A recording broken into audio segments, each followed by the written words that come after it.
Welcome to Strong and Steady, where we talk about building strength, supporting your health, and choosing sustainable wellness for women in every season of life. And I'm Brittany. I'm here with my co-host, Jessica. She's a mom of 4 littles with such a grounded, realistic approach to balance for low-tox living. She helps busy moms build healthy habits that actually work in real life without perfection or overwhelm. And I'm Jessica, here with Brittany, a woman's health and fitness coach who specializes in elite aging. She helps women build strong bones and muscles so they can live their whole lives to the fullest with confidence, strength, and independence. And together, we have over 2 decades specializing in the health and fitness industry. So whether you're in the thick of young motherhood or focused on staying strong for the long run, we are so glad you're here. Hey guys, it's Brittany, and I am so excited for you to join us on today's episode of the Strong and Steady podcast. We have an amazing guest today. Her name is Misty Loosemore. She is a good friend of mine. She's also an author, and she's a mom. She's a friend to all. She is just so encouraging, and just, I don't know, she's just a dear friend to everyone. So you're going to want to tune in. She has so much wisdom. So we're going to be talking about grief and trauma and how she has risen above that, but then also has created this amazing program and has written a book on this also, of how to rise above it yourself. And so, God has just been using her with so many people and through this book. And like I said, she's a friend to all. And so I am just so excited for y'all to hear from her. So Misty, tell us a little bit about yourself first. We'll just go there. Yeah, thank you so much for having me, Brittany. My name is Misty Loosemore, and I live in South Texas. I just recently experienced some pretty heavy compounded grief and trauma. And I really didn't understand what was happening at the time that I was going through all of it, because I was a mother and I was a caretaker and I had all of these responsibilities. I have 2 children. I just became a grandmother. I am currently in the special education field. I also work with animals as a pet sitter. And then, of course, now I'm an author, which I can't believe when I say those words, I can't believe that's actually happened. But I really experienced some difficult, dark times over the past 5 years. And I feel like now that I've figured out kind of how to maintain and what direction to at least start going in to heal and to find joy again and to actually like experiencing things again. I feel like I owe it to, the rest of the world to share what I've done that's helped me, because I had people lift me up too. And so I just want to give that knowledge back. And I know that it may not pertain to everybody, but someone out there I know could benefit from what I've experienced. For sure. I love that. And yeah, and so your book is called Set It on the Shelf. So I do have a question first, is what made you name it Set It on the Shelf? What's the behind story? That's like my favorite question lately. And I'll try to keep it short. Basically, as I was going through, and I don't know how detailed you want me to get, but my mother was murdered. That kind of is what started all of this. And she was mentally ill. And I know a lot of people out there who take care of mentally ill loved ones. They don't have anyone to talk to about it. And usually that costs money to talk to someone about it. Or you're talking to people who really don't understand. Like, this caretaking thing is huge. It's heavy. I took care of my schizophrenic mother for almost 17 years while going to college and raising 2 kids. And there were times when I had to literally grab the worry in my heart that I had for where she was taking off to. Did she take her medicine? And did I feed my 2 kids, by the way? That was the most important thing, right? But I was juggling. And so setting it on the shelf back then for me meant you're going to have to set something down. Like, you're going to have to understand that you can set this on the shelf. And I would visualize setting my worry, my stress, my panic because I would tell myself, you can get it right back down from the shelf later and you can panic all you want, or you can cry all you want, or you can hurt all you want. But right now, you have to pay bills. You have to go to work. You have to have that meeting. You have to go take a final. You have to go check on a dog. Someone else needs you. So setting it on the shelf started as a way for me to kind of compartmentalize my mental obligations, my emotional obligations, and the way I was letting it eat me alive. When it came to grief, it became setting the pain on the shelf. And I like to visualize like a jar full of rocks, and each rock has a different despair, fear, anxiety. I don't know about you, but many people that have been through grief and trauma, when the phone rings, your first inclination is to panic. And I hate living that way. I hate it. And I lived that way for 4.5 long, long, dark years. And until I told myself, you can cry whenever you want to, but right now you need to put it on the shelf. So setting it on the shelf is really like a metaphorical experience of I am choosing to accept that these feelings are coming on and this panic and this sadness, but I have to keep moving. And instead of taking it with me and letting it bleed onto everything I'm doing for that day, I refuse. I'm not letting it win. I'm putting it on the shelf. Now, when I get home from my workday, and I feel that weight come back, I can grab it back down and I can hold those memories close to my heart. And I can be sad, but there's just a time and place. And I think that any independent, strong woman out there trying to do this has learned that either in some way it's the hard way or it's a way you choose, really, but you're going to learn it, right? Yeah, for sure. Well, and you're so right about like when you get that bad news and you have that trauma, like my husband, we had just gotten engaged and his grandma had gotten in a fatal car accident and she died. And so we all got the call of like, hey, mama, just, she got in a car accident, she died. And one time, and so, several years later, now my husband and I, we've been married for 8 years now. And sometimes like I forget to call him or I'm like, hey, I forgot, or if I do call him or whatever. And he's like, Brittany, I have anxiety.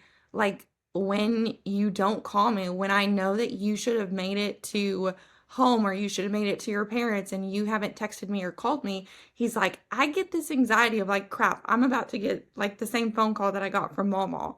And the thing is though, is that it makes you live in fear. And it's just such a heavy burden. And I think, it's like God tells us to not have a spirit of fear. But then also it's like his he says that his yoke is easy and his burden is light.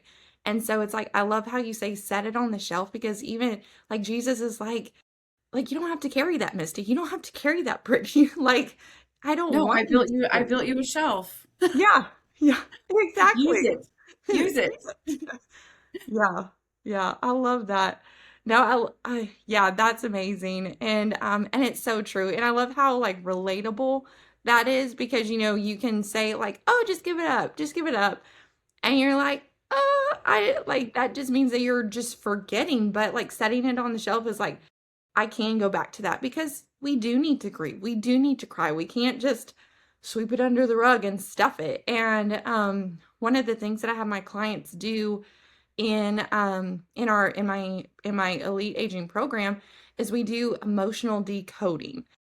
And it sounds crazy, but the thing is that what I have seen with literally all of my clients and is that it's like if we're having a hard time losing weight, if we're having this nagging constant shoulder pain or this constant nagging knee pain, or we're having certain emotions, then those can actually get trapped in our body. And then we're having all of these health problems, and a lot of it is from our emotions. And so and I'm a stuffer, I stuff my emotions like nobody's business. But then it's like at the end of the day, then I'm like, I'm exploding. And then people are like, what's wrong with you? Yeah, I know it's not healthy. But then it's like, and even there's a doctor that I listen to, and he talks about how your emotions can, if you have a lot of worry, then you're going to have a lot of stomach issues. Like you'll have IBS or colitis or anything like that.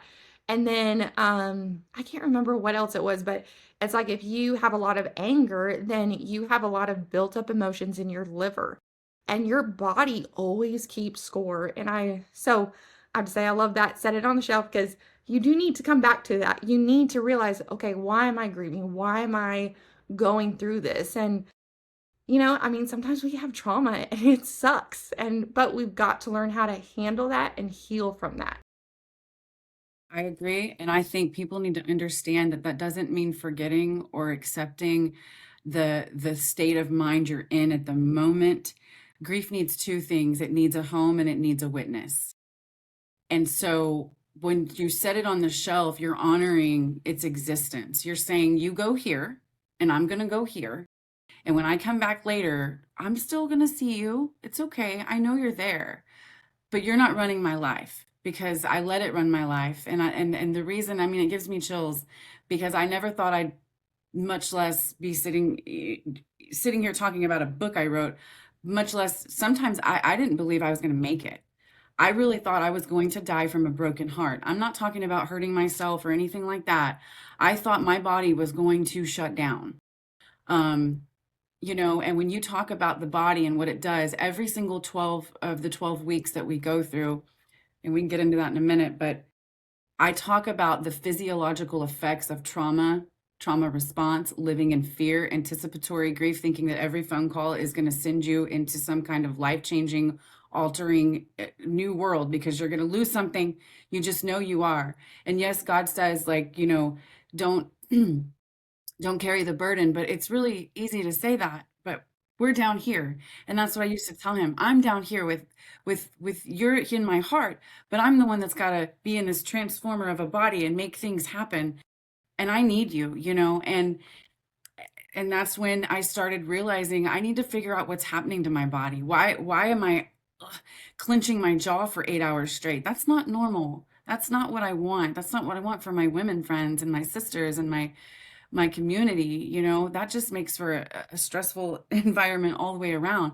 But my week 8 is emotional regulation. When you talk about emotions, they control everything. They control everything if you let them. Yeah. Right. So. Yeah. Yeah. Well, let's get into that. Okay. Yeah, let's get into the weeks and everything. All right. So did you want to ask me questions or did you just want me to go over the 6 pillars? You just go over the 6 pillars. Okay. So the whole concept of set it on the shelf, obviously we went over that, but each week has a different theme. And I did 12 weeks as an intent for it to be cyclical. This is not a fix. This is not going to fix your whole life in 12 weeks. It's honestly, I don't know if this is good marketing or not, but it's probably going to make your life harder for 12 weeks. I'm just saying. It was written for people who are at a point where whatever I'm doing is not working. So I'm going to try this. I chose 6 pillars and they go in order. And so at the beginning of every week, with my program, you get one call with me, one call with the group, and we start as a group. But as far as the plan goes, and I have it right here, if you're looking into the book or reviewing the book on Amazon, it's very short and sweet. Okay, but there's a lot of stuff that I went through to get here. Movement is the first thing we do. Movement. I did 5 burpees before this call just because I wanted my body to be awake. Now I understand everyone has their own level of movement, and then each week it gives you choices and options. But movement, nature, which I want you to get outside. Some of us work inside all day. There's options for indoor connecting with nature and the elements. So movement, nature, facts.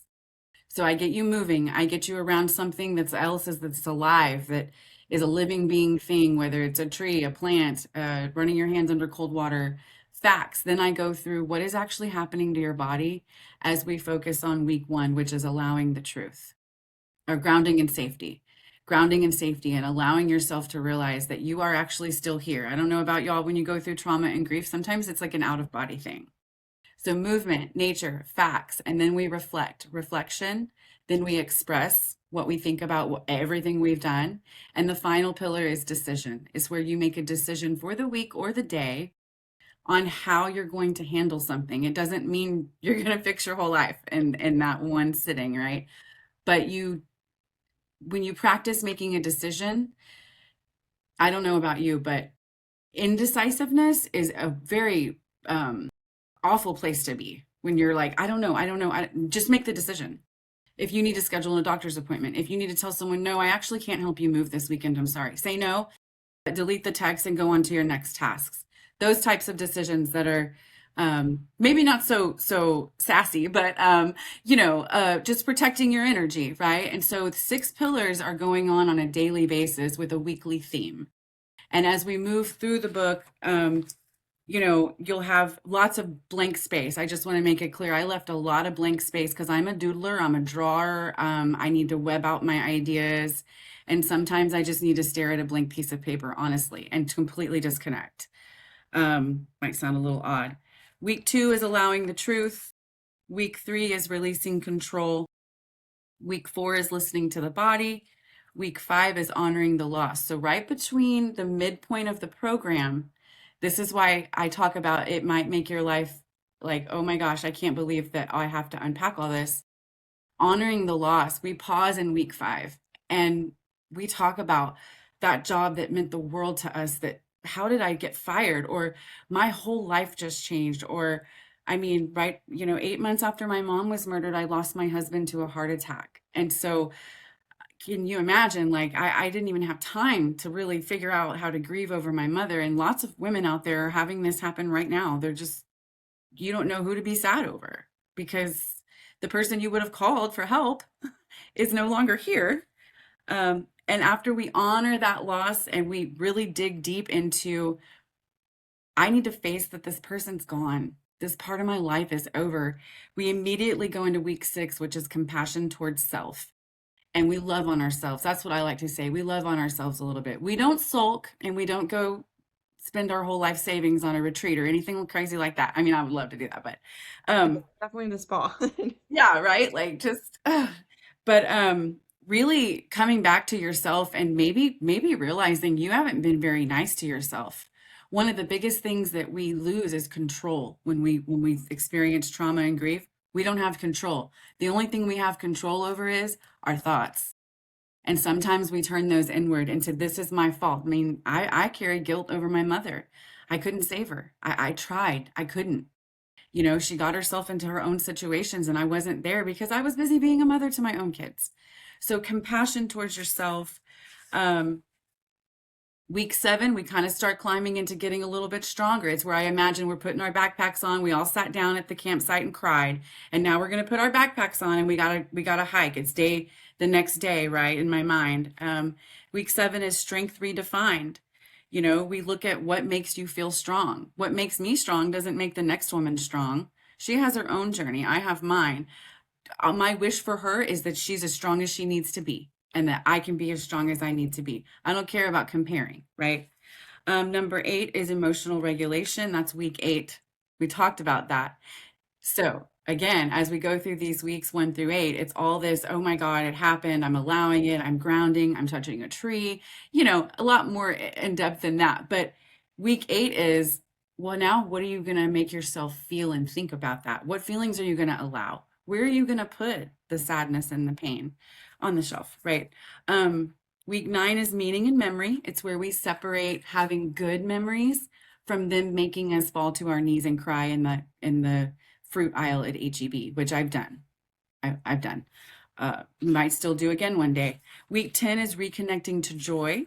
So let's get a little happy here again for a minute. It's not going to last. Joy nor sadness will ever last forever. So we might as well just get over that.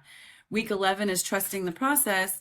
And week 12 is integration and forward vision. Basically, what now? That's awesome. Yeah. So I love that. So what would you say your favorite week? Like I don't even want to say but writing it, but where do you feel like you see like a huge transformation? I would say between week 7 and 8. 7 is strength redefined, and 8 is emotional regulation. So basically, the metacognition portion of this book, thinking about what you're thinking about, right? Learning how to understand. One of the best ways I can put this is you're in a river and there's leaves floating by you, and each leaf represents a thought or a feeling or an emotion. And you have to trust that you're just in the river. You're just a witness to these things that are coming up in your psyche, and you must let them float by. If you fight and you go after one leaf, you're going to miss all the other ones. You're going to miss everything else because you're just chasing this raggedy thought that's doing nothing but making you have this inner turmoil. Regulating that and understanding that you are a witness and untethering yourself from I feel angry or sad, that doesn't mean you're an angry or sad person. You have to let it be witness though, or it's going to keep coming at you for your attention. So emotional regulation is just the golden ticket to me. That's awesome. It's so true because like you said, it's like your emotions can control you. And it's like we have to choose, is that am I going to allow this to run my life? And my mom and I, we've been talking about how our family we have this stronghold of anger and rage, and it's like, it's been passed down from Same. generations. And it's like we've got to break this. But then, it's like one thing that we have done different from like like my parents and my grandparents is like we have to choose. So it's like, yeah, I may feel this anger that keeps coming up, but I have to say, okay, why am I angry?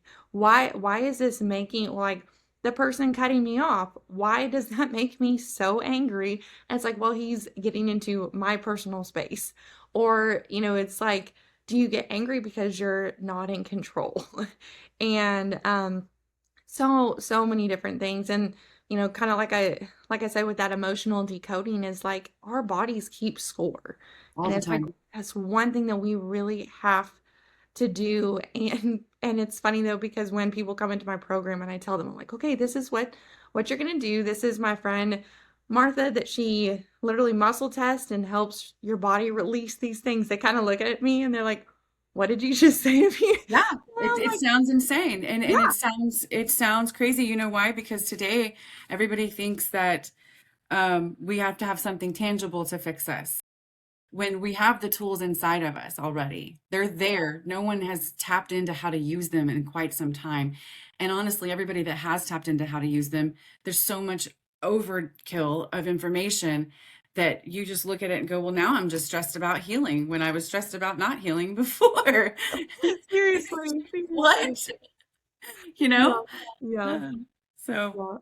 Well, and it's like God created our bodies to heal, and it's like healing is inside of ourselves. And it's like he literally created this body. I mean, you think about your gut, like it literally can repair within 4 days. 4 days. And then there's so many other things that it's like they can rejuvenate, and we just have to support our bodies in that. And I love how you have movement and grounding. I am a big person on grounding. When people are like, oh, can't sleep, I'm dealing with a lot of inflammation, I'm feeling puffy, like I'm having anxiety or whatever. I'm like, get outside. Like, get off your phone, go outside, like you absolutely. said, touch a tree. Instead of reading about touching a tree, go touch a tree, Yeah. right? Like, don't just read about it. And most of the naysayers that come when it comes to grounding and movement, and this is no judgment on anybody, but it's because they haven't tried it yet. Once you drink the Kool-Aid, you're in. You know what movement does. I can do 25 jumping jacks and I'm a completely different woman than I was 10 minutes ago because I've got my attitude in check. That's what movement does for me. It keeps my attitude in check most of the time. I always I joke with my husband because he'll be like, "Do you really have to work out today?" And I tell him I'm always about Legally Blonde, of like, when you exercise, you release endorphins. Endorphins make you happy, and happy people just don't shoot their husbands. So, That's and then I right. give him that, and I walk out to the gym and I do my workout. That's one of my monthly rotation movies. I swear, I just love the whole. It's the I love that best. movie. It's great. It's the best. I love that. So I think you had mentioned that you've had some people that have gone through this program. Can you kind of tell us a little bit about that and everything? Yes, I was lucky enough and blessed to have two women who've been through very different traumatic events. And I mean, if they couldn't be on more opposite ends of the spectrum, go through my program and complete the whole 12 weeks. I do want to mention that I wrote the program, I did the program, then I did the program with them, and now I'm on my third round of my own program because I want to delve into it some more. But um, I will say that I knew these women quite well before. So, I already had a good idea that they were gonna give it their all. But I was not expecting to be met with um, some of the sassiness that I inspired into them. And I don't mean like silly sassy. It was more of setting boundaries for themselves. I feel like the program cracked them open, and don't we had plenty of tears shed during our calls. Plenty of, well, I don't know if I'm doing this right, and around and round and round. Each of them took the program and kind of made it their own, and made some nice little documents of their own to keep track of how they were monitoring themselves practicing the 6 pillars. And they really were good about like incorporating it into their daily routine. The moment a thought would come up, well, I didn't call the one guy about the cows, or I didn't schedule my mic session. I have one musician and one farmer, literally rancher, two different women. And so it was challenging for me to go, okay, and we blended like a family once we all got in the calls. Um, but I will say one of them had an instance with a family member that has always kind of walked all over them, and they were able to say no and to look back at the work we had done. And I feel like what it did for her, and she may say you're crazy, but I doubt it. Well, she knows I'm crazy, but anyways, um, it it showed them they were capable of standing on their own 2 feet by taking these little steps and going through the program, that they feel less enthused about taking disrespect from people. And I didn't really mean for that to happen. I wanted them to feel strong and be able to regulate themselves. And my goal for this is that you enjoy your minute to minute activities more. I was so miserable. I don't want anybody feeling that like that. I want to be happy about having money to go get a meal at HEB. That's a blessing. I want to continue to feel blessed for that. When you don't feel blessed for anything and you feel like the whole world is just holding you down, and you've lost everything, that's a horrible place to be. So my goal is for people to not feel that. I didn't know it was going to go above that with these two women that I worked with, because they're thriving, and they want to do the program again, and they want to go and dive deeper into stuff, and we still chat and they still reach out. And they kind of went on and just started doing these different things that are wonderful new adventures. And I'm not taking credit for that, but I'm like, wow, this really like helped them. It worked. It shed light. It sheds a light on, you are still here. You are still capable. Your story is still unwritten. You have no idea the amount of joy and success that you can actually still have, even though you lost everything, right? I mean, everything. I lived in a shed when I first came back. Okay, no bathroom, nothing. And I was on family property, and I had access to other people's showers and whatnot. And it wasn't for very long. I'm not saying I've had it worse than anyone else, but it was a hit to my pride, to my ego. I got humbled very quickly, over and over, a couple of times humbled. So when I say that, my goal for this book and this program is just to remind you that you have everything you already need. You have everything you already need. You just need to remember where to put it, and that it needs a witness. All that pain needs a witness. And once you've learned that, I feel like you're more equipped to kind of demand respect and the way you should be treated from here on out. Yeah. Oh, that's so good. I love that. And honestly, it's like us women, it's like we've been taught to be people pleasers. Where it's like, "Oh, we don't say no." I can't remember, maybe it was you that had posted it. I remember seeing it a while back, but they were talking about how us women, we have been taught like, or we'll say guys, they can punch each other in the face. They have a fight, punch each other, and then afterwards they're bros. They're like, "Hey, I'm good. Let's go grab a burger or whatever." But then it's like us women, we have been taught to be, "Oh, you got to be nice. You got to be like passive aggressive and not just aggressive aggressive." Now, granted, Right. you do have to be nice, like yeah, for sure. Like we need to treat people with respect and everything, but it's so important to not be walked on. It really is. And my some of my family, they did that, and after like my whole life walked on and everything, people pleasers, like always wanting to get this person's approval. And Hmm. then when I had been married and everything. My grandpa had passed away. We're in the house with all the family and everything, and very toxic, very toxic situation, very like verbally abusive and everything. And they're yelling at my husband, yelling at my brother, yelling at my nephew, yelling at my sister, like just 24/7. And I'm the type of person I'm like, you know what? You can talk to me, okay? But if you mess with any of my family, especially my husband, I will like it's about to have a throwdown. Like I'm taking the earrings off and we're done. Yep. And it was funny though because afterwards I sent this email and I was like, "Look, this is unacceptable. You won't see us again until you acknowledge that you are in the wrong." And then nope, didn't acknowledge. So we haven't talked to them, and it's not the fact that we don't love them still, but I'm not allowing that in my life. And I'm especially not allowing that with my daughter. And I'm like, "You're not going through the same crap that had to go through." You know, and yeah, it's so true and that's great. That's exactly what women need to learn. And I think that's what bonds us. Like, I think you and I become, I don't even know how we ended up on each other's Facebooks, Oh Brittany, for real. God. I don't remember, but I know that I've followed you ever since you did, and I've loved everything I've seen from you. And I know I can be a little sassy online too, but it comes from a place where I stand on what I say. I mean everything I say. I'm just as ridiculous and aggressive about growing and my happiness and my joy and how much I love the people in my life. I'm just the same as I am on social media in real life.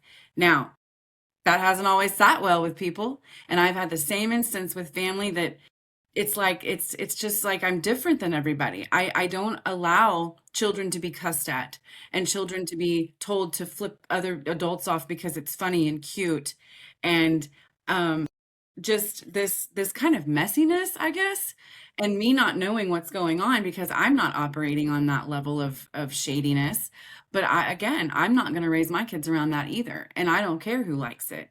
And I used to very much seek that approval of certain people in my family. I still do. I still have moments where I'm like, why don't they like me? I just wish they would like me.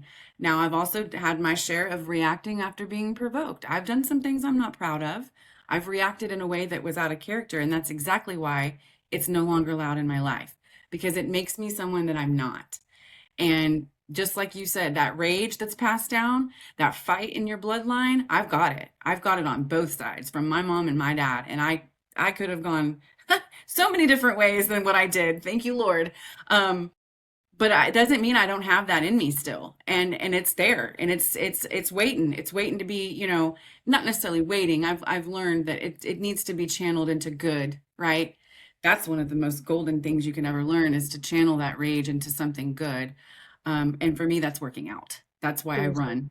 That is why I run, is so I don't get into an argument at HEB because someone's being rude to another person and I'm going to put them in their place. It's not my job. So I'm trying to find where I am needed, which is things like this, right? Like, let me help you be nice, not confrontational. Right. um, because I could go both ways. I've told people I could work for the dark or the light and I would be an asset, but I am choosing to go this way because I know that's where God wants me. So, Yeah. Yeah, exactly. Well, and I like how you said that is like you choose to work out and it's not the fact that we can't ever be confrontational because I mean we right. do. We do need to confront it, and this is one thing that I guess it's like, we've always been like, "Oh, you got to be a peacekeeper." But in the Bible, it never like Jesus never tells us to be a peacekeeper. He tells us to be a peacemaker. And sometimes that means that you have to call the crap on the carpet. You is do. basically what it is. You do, because you're just allowing someone else to be mistreated when you leave the room if you're not standing up for what's being done.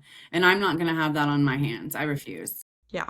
Yeah, exactly. And it's funny, my sister and I, we we married brothers, which sounds crazy. But and so there's been, every family has toxicity. Like Sure. every single family does. And so we have a family member that, it's like she's done certain things and it's like, oh my gosh, like you don't do that. Like, I'm sorry, but that's unacceptable. And my husband and my brother-in-law, they'll be like, yeah, that's just how it is. Yeah, that's just how it is.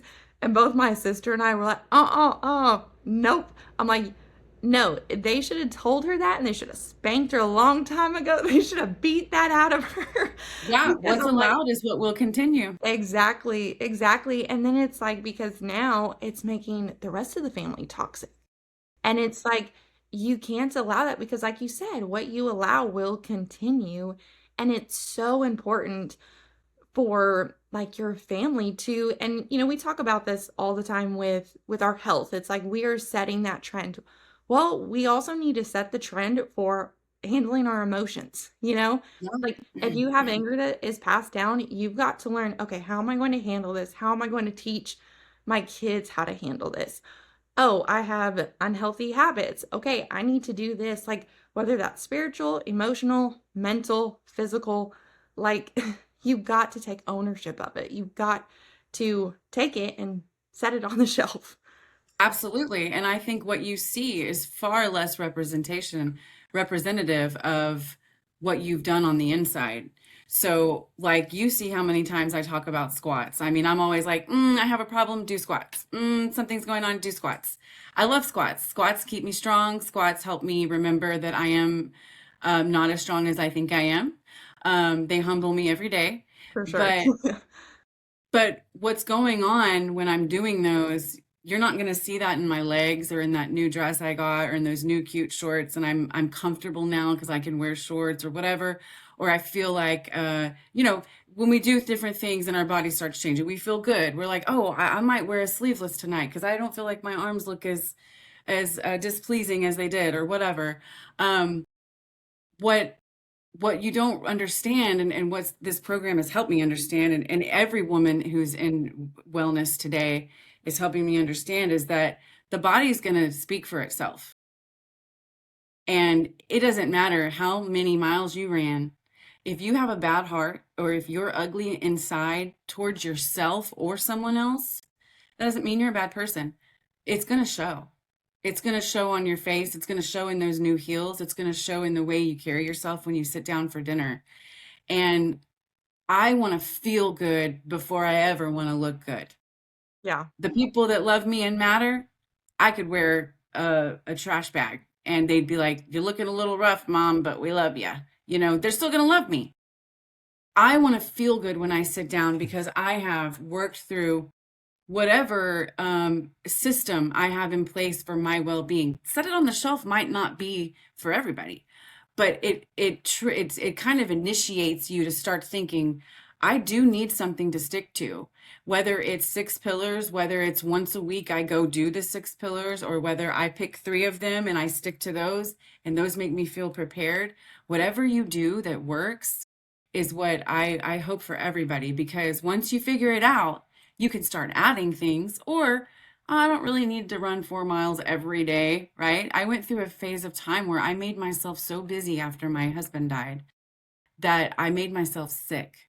Now, what came out of that, I started a pet sitting business. I held down a job.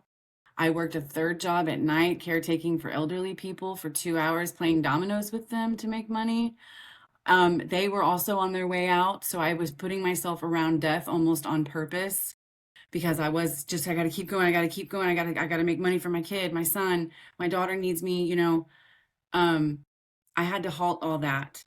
And I had to learn that there is a ongoing balance and you are never going to level out. That's what I want people to understand. You're never going to level out and be like, I'm good. It's good. No, I'm healed completely. We're done.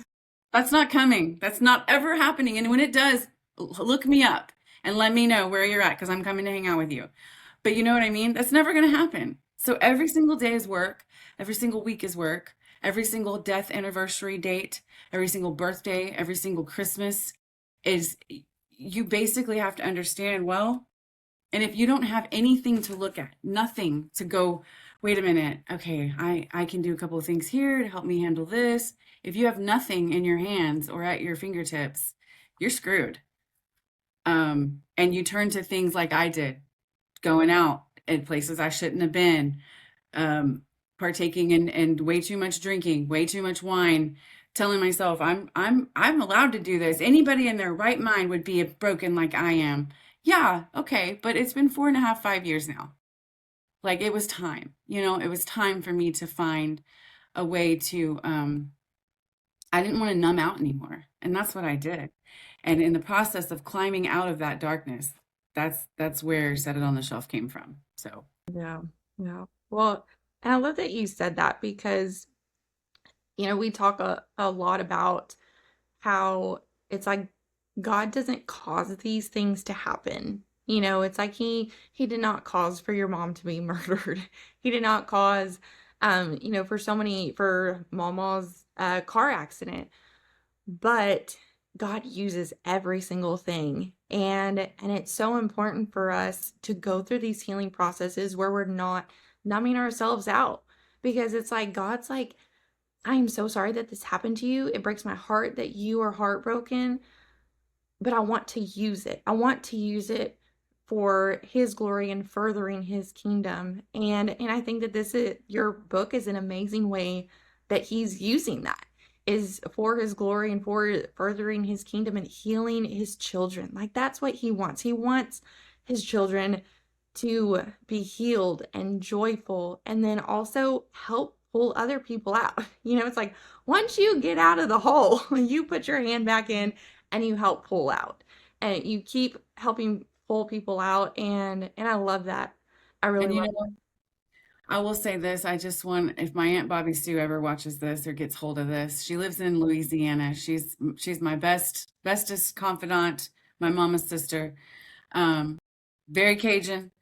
But I remember crying to her before this and saying, I just don't think I can do this book and I just don't know. And I don't, why would God pick me of all people to come? And she said, baby girl, it's because you walked through the fire and you came back with medicine.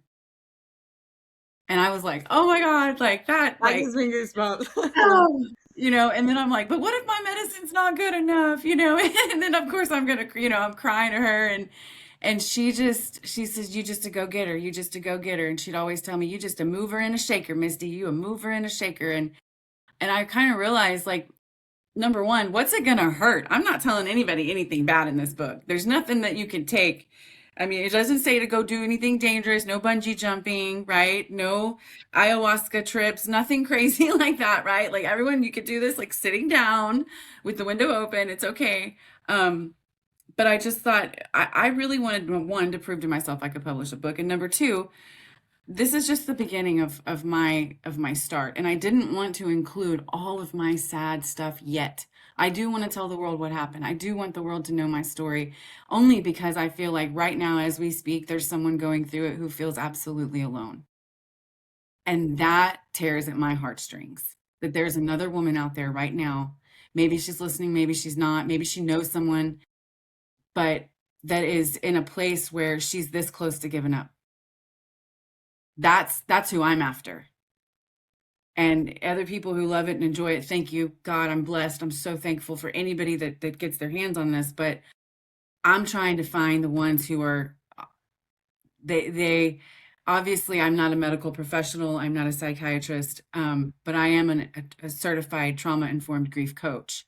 And so those are the women I'm after, is the ones who say, I'll do anything. I'll do it. Just get me out of this. Help me. Give me the next step. I don't need a 180 page book. I don't need 80 chapters. Tell me what to do right now, please. Because that was my cry to God. And I did it, and then I wrote it down. So That's amazing. I love that. So as we close, what would be the number one thing that you want our listeners to take away? Um, gosh. Or top Um, three? I don't know. yeah. Yeah. So I guess the first step to any change, right? Because if you're in a spot that you're not thriving in, you're not happy in, you're dissatisfied, you're completely maybe repulsed by your current situation, you got to admit that you're afraid of getting out of it. You have to admit that you're afraid of it getting better. Because for me, that meant that if I allow it to get better, I'm accepting that my husband's gone. I'm accepting that my mom was murdered. I've lost a lot of other people that I didn't mention today, but I'm accepting that that person shot themselves. I'm accepting if I choose to heal and if I choose to get better, I have to admit that I'm going to be afraid the whole time that that means I didn't love them. And that fear is a liar. But you have to witness it and you have to give it a home and you have to name it and you have to say, I really am afraid. I really am. And even though I'm afraid, I'm still going to take the next step. I love So it. do it scared, do it broken, do it crying, just do it, just start. Yep, yep. I love that. Well, and it's so true. It's like sometimes we stay stuck because it's comfortable and it's what we know. And it may smell like manure and But it's everything. home. Yeah, but it's home. But But it's it's home. home. And it's so hard. Like and I see like how people come from your situation and how you have healed and you have grown out of that and you have said like you like you said Healing. yeah. Yeah, and it's like you walk through that fire but you come back with medicine. And I see so many people now having that victim mentality of like, "Oh, what was me? This happened." And they just sulk in it. And nobody wants to be around that. They're like a dark cloud that just follows around and you're like they come into the party and you're like, "And I'm going to go the opposite way." And it's like and again, it's like God doesn't want us to be that way. He wants Mm-mm. us to be healed and to be joyful and for people to actually want to be around us. And it's not like and it's not like Misty is asking y'all to hide any of it. That's not going to work. And pretend that you're all hunky dory and everything. Like and we talked about the emotional part, how your body keeps score. No, this is a healing part, and God wants you to be healed from the trauma, from the grief, from the pain, and I love that. Thank you so much, Misty. Do you have any last words or I've anything? never done this before, so I just want to say thank you to anyone who took the time to listen and Brittany for this opportunity. Um, I have nothing but gratitude in my heart. I could not wait to get you on. Honestly, I was like, I think I texted you super late at night. I was like, I can't stop thinking about it. I'm just gonna ask. It's okay. I was flattered. I was like, "Oh my God, this is incredible," because I look up to you so much. Oh. So thank you. Well, thank you. This has been like phenomenal. I have no words. This has been absolutely amazing. And where can they find you? They can find you on Instagram and Facebook. Yes, so my program is literally Set It on the Shelf, and I'm on Facebook and Instagram, and then my book or my 12-week plan is on Amazon, and it is called Set It on the Shelf, and it looks like this. Sorry if it's backwards, but it's a green book, and it's very short and sweet, and I'm always completely open to questions about the program if you do buy the book and you start reading through it. Let me know. I love that. I love that. Thank you so much, Misty. And if y'all are listening in, I would love to connect with y'all. If y'all can connect with us on our Instagram page at the Strong and Steady Podcast. We'd love to hear your main takeaways. And again, please connect with Misty. You will not regret it. And definitely go and get her book. Like I'm on Amazon. I'm getting on Amazon right now to get it. And whether you have gone through whatever types of trauma or grief you've gone through, this is going to be an amazing program to help and also share it with someone who you know that it would help also. So we would love to connect with y'all. Thank y'all again so much for listening in, and we will see you next time. Dear God, I pray for all the ladies, everyone just listening to this podcast episode. I pray that if they are in a trauma time or grief time or have gone through it and just still struggling and kind of trying to find themselves again, get out of it, I pray that this episode and Misty and all her resources would just be one that they can grab onto to reach out to find that help, and that they would just also lean into you and be reminded of your love for them. We thank you, God, for loving us and saving us. In Jesus' name I pray, amen. Thanks so much for hanging out with us today. If this episode resonated with you, we'd love for you to come hang out with us over on Instagram. You can find us at The Strong and Steady. And if you enjoyed today's conversation, be sure to subscribe and share this episode with a friend. We'll see you next time on Strong and Steady.